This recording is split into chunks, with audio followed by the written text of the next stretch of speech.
Sa panahon ngayon, bilang isang estudyante, kapag nagpakita ka ng kahinaan, talo ka. Aapihin ka at mamalitin ng mga tao sa paligid mo na mas makalamang sa'yo. Makakaranas ka ng diskriminasyon. Ang eskwelahan ay parang kabubatan. Refleksyon ito ng kalikasan. Merong malakas, merong mahina. Survival of the fittest, ika nga. Ikaw! Isa ka ba sa malalakas? Oo. Baka ikaw na may nahuli. Ano nga ba ang bullying? Ito ay maaaring verbal at masulat ng mga salita na ginagamit lamang sa kapwa na kung saan nakapagpababa ng kanilang kumpiyansa, tiwala, pagkakakilanlan sa sarili. Kaya nito.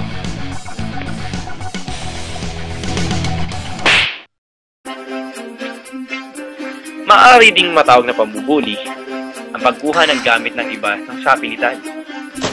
Ito ay makakapekto sa pag-iisip ng tao na sila ay mahina at ang posibilidad na makakapagtanim ng galit. Ikaw, nakuha ka na ba ng gamit?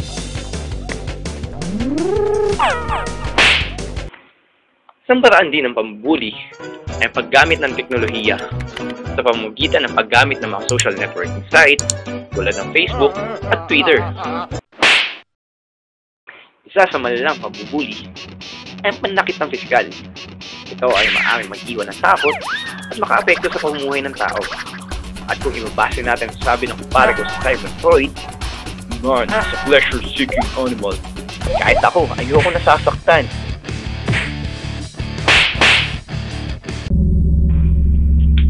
Pero paano maiiwasan ang pambubuli? Isa sa paraan ay pagpunta sa guidance and counseling office. Kamatakot, hindi ito discipline office. Kaya ang mga tao dito ay mababait. Pwede mo makausap, makakwentuhan, at pwede kang tulungan.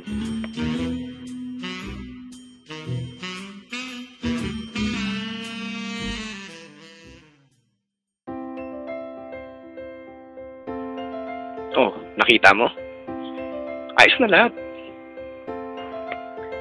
Ang bullying ay hindi mapipigilan. Pero kung tayo magtutulungan, ang bullying ay maiiwasan.